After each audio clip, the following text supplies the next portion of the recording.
Hello and welcome to The Future of Business, where each week we discuss current business issues that will have a significant impact on the future of business in Ireland and beyond, and explore their possible consequences for people in business and for society more generally. I'm Vincent DeWall, and today I'm joined by Cormac Kelleher, International Tax Partner with Mazars Ireland, and Barry McCarthy of the fintech company Assure Hedge, to discuss some of the issues impacting young and growing e-commerce or digital services companies operating in Ireland. Cormac, if I could come to you first, I suppose tax is your speciality, and there are a lot of tax issues around growing and young digital services companies. There are some benefits out there that perhaps a lot of these companies don't know in great detail, like the research and development benefit. Yeah, absolutely. And thank you, first of all, Vincent. Yes, I think unfortunately a lot of companies, be they fintech or kind of growing companies, tax is one of these black arts. They're not quite sure how it works. All they know is that it's going to cost them. But there are, as you said, lots of benefits. And I suppose one of the big ones that you'd see, especially for growing technology companies, is the research and development tax credit.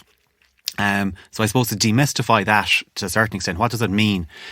You know, given that you're in a startup phase, given that you're probably in a cash burn situation, you're probably thinking, what's the benefit of this? You know, I'm not paying tax.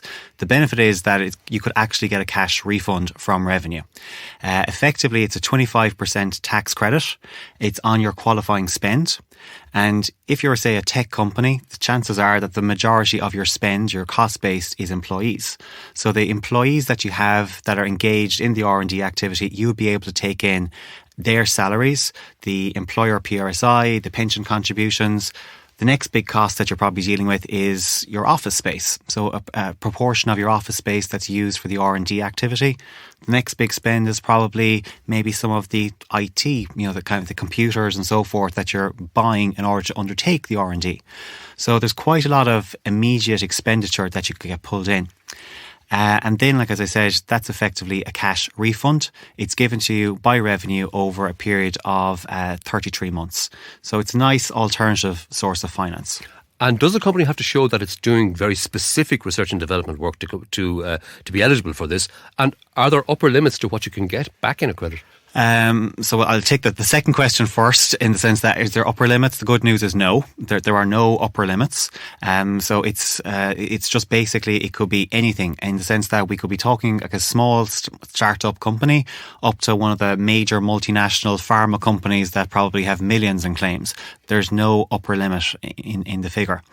In terms of what does the company need to do in order to claim it, in terms of the type of activity, well, again, there's very, very detailed revenue guidance on this, and thankfully it's very, very detailed. It's been evolving over the years, so it gives great insight into terms of what revenue believe is qualifying research and development. But broadly, I suppose what we would say to clients is that you need to be answering an unknown. So if the answer to the question or the uncertainty is, you know, I can just Google it and I can find some nice academic paper telling me, you know, step 1 is this and step 2 is that, that's not research and development. So if you're trying to resolve an unknown. The other thing, again, clients often don't realise is that you don't have to have a eureka moment at the end of every one of these things. You don't have to have solved everything. You could have started trying to answer a question and it turns out it's just unanswerable. Barry McCarthy, you're founder of Assure Hedge. It's a 3-year-old digital services company. Basically, you're providing currency hedging, very convenient and risk-free currency hedging services for Irish businesses. You're based down in Dog Patch, which is the shared office support centre down on the Quays in Dublin. I get the impression from looking at you, you may have heard of this research and development benefit, but you weren't fully up to speed on much of the detail. Yeah, that's fair to say, Vincent. Probably like a lot of people in my situation, founders of early stage and growth stage tech startups, most of us have vaguely heard of this tax credit, but you know, very few of us have any real understanding of the details. It's sort of one of those things you long finger. So I'm pretty keen to learn a bit more about how this actually works, and I have already today. I certainly think it could be applicable to the work we've done in developing trading algorithms and various other forms of R&D that we've put into the business so far. So I'm pretty keen to learn a bit more about this. And would you say that applies to most of your fellow companies down in Dogpatch as well? Yeah, I would, because I mean most of us are sort of fighting fires, to put it mildly, at the stages we're at, and this would be something that you would tend to put as a non-urgent or non-critical sort of a task, but yet you should be doing it. So again, I'd say there's hundreds of companies probably around Dublin and Ireland that could qualify for this, but don't actually do the work to look into it. You're up to 11 employees now, so I suspect it's interesting to find out that you could get a tax credit back for employing those people. But employees and recruiting people and retaining them must be a key challenge for a young digital services company like your own. It is, yeah. It's one of our biggest challenges at the moment as we grow out the team and build out the team. It's really, really difficult to find skilled people at the moment in Dublin. Particularly we're lucky we have 3 fantastic developers in the company, and we were able to track them through the promise of equity ownership in the company, which we'll probably talk about later, I'm sure. But it's very, very hard. I mean, we're competing with the giant US tech companies and really well funded large US tech companies. Generally, developers, in these companies, they get the red carpet treatment. They get their breakfast, lunch and dinner served to them, gym membership, pension funded. They could be on 120,000, 130,000 euros a year. So it's really, really hard, for us to compete at this stage with that. And it makes it very, very difficult for a company like ours. Not just us, but I mean, pretty much everyone that I have spoken to in the same level has said the same thing. So, I mean, it's really down to the economics that have been created by bringing in these, I think it's 7 of the largest 10 NASDAQ companies have European head offices here in Dublin now. So it has distorted the economics of the labour market in Ireland. Cormac, Barry mentioned there offering equity in the company to 3 key employees and perhaps more in time.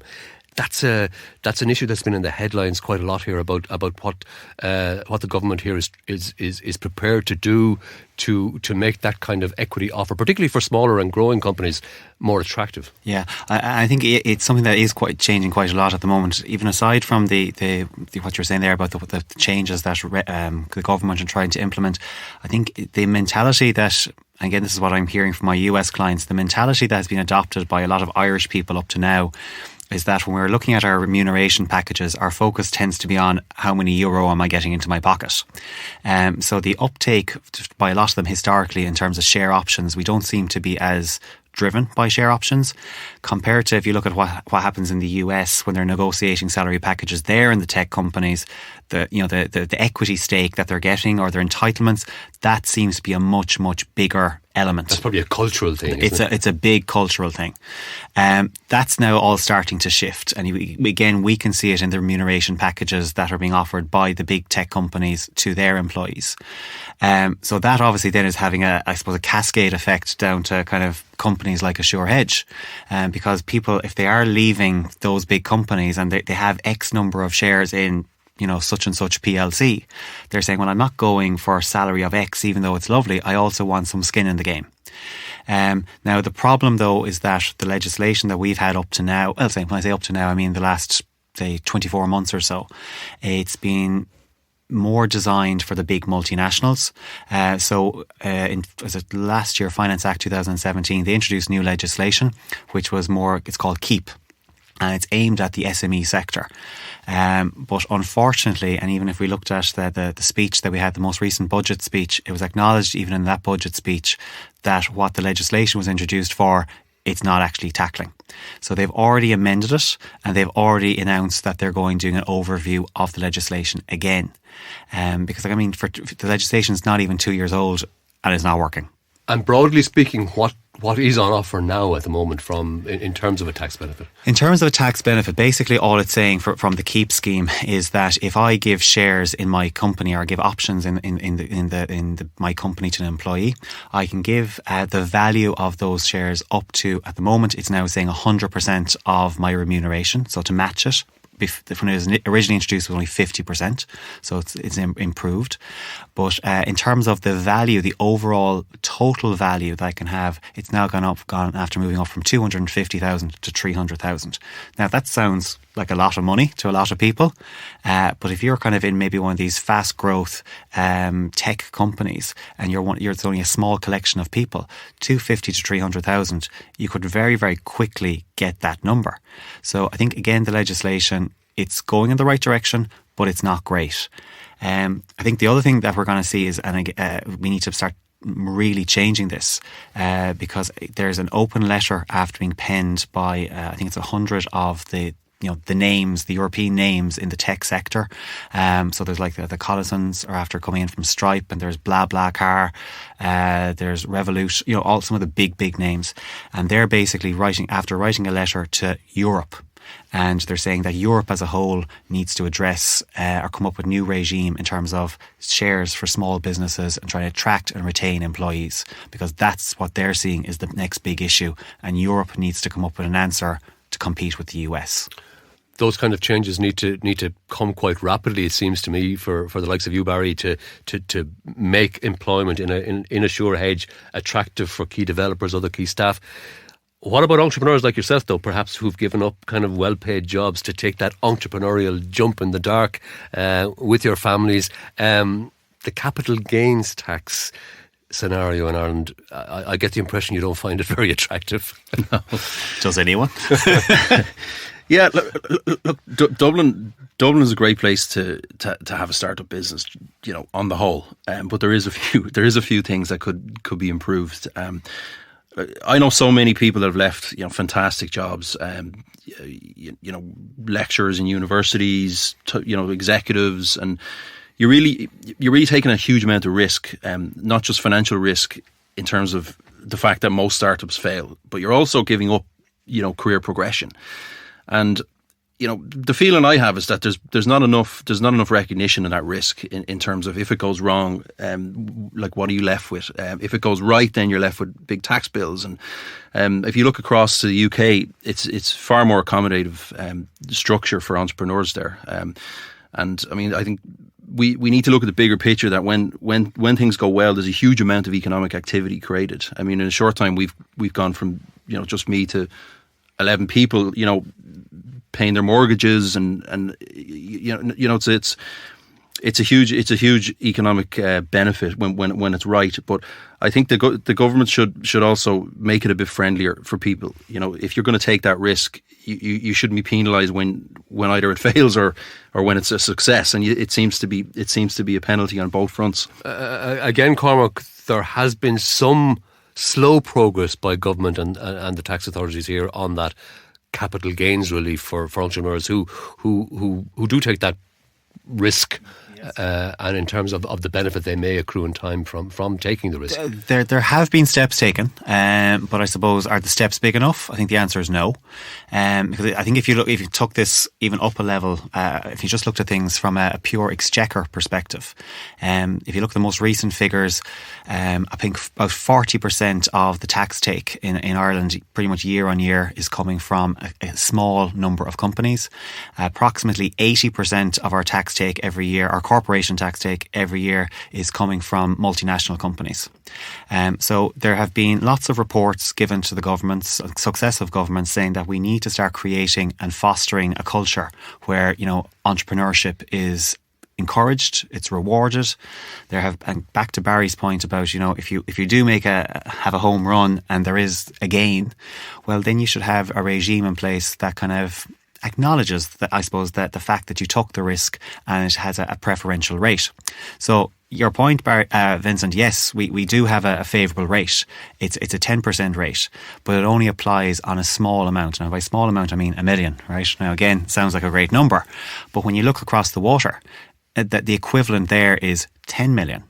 So they have really, really fostered from a much earlier stage than us a real pro-entrepreneurship approach. And I think that's where we really need to start focusing on. So people who would be be eligible for that would pay capital gains at 10% rather than 33%, but only up to 1 million. Up to 1 million. And you quite quickly get into that number. So it's, again, like I said, it sounds like a happy problem to have in one way. But I mean, considering the amount of, I suppose, maybe people are self-financing the businesses, the amount of sleepless nights, the amount of maybe salaries that you're not taking. I can see Barry laughing at me here. This is all clearly resonating. But it doesn't recognise the value that you have there effectively. Why is progress so slow, do you think? Is it because those who actually set tax policy, whether it be civil servants or politicians, don't actually understand what's involved in the whole startup environment? I'm not sure about that, to be honest with you. But again, in the sense that if you look at where the numbers are coming from the taxes and so forth, capital gains tax is starting to add more and more to the exchequer again. We're starting to see more and more M&A activity and kind of Irish businesses being sold and so forth. So it's a nice extra line that's coming into the exchequer receipts. So if the money's coming in, no one's going to be complaining. Barry, do you think this is a kind of a mindset problem on behalf of policymakers, those who set our taxes? Maybe to an extent. What I think about it is that it's harder to quantify the benefit that is created by entrepreneurs. Where it's very easy to say, here's the tax take on multinational X, and here's what we made from it. But it's very hard to actually say, well, we've 11 people working with us now, but that, what's the economic value of that? It's not as easily quantifiable. There's other benefits. There's a multiplier effect to that, and there's other economic benefits that I don't think get picked up by the policymakers in their decision making. I mean, the other point that I'd make on that is that it's probably not valued high enough. The benefit of entrepreneurs as well, and what we do to help the economy, and if that value was recognised, maybe the policy might shift a bit more favourably. I presume those like you in the growing startup tech sector are facing all sorts of other challenges in a city like Dublin. Where do some of your employees or potential employees get to live? The cost of office accommodation, that kind of thing. And there's a range of challenges out there, I assume. Absolutely, yeah. Well, cost is a big issue. Wage inflation, major issue. Increasingly, people in our situation are looking overseas. To an extent, outsourcing, and there's a lot of people looking at aggressive jurisdictions like Quebec in Canada, which has a scheme now to subsidise. If you set an office up there, the government, through a scheme, will subsidise up to 75% of your employee costs if you're hiring over 4 people, and that's coupled with the fact that labour costs are a lot less to begin with.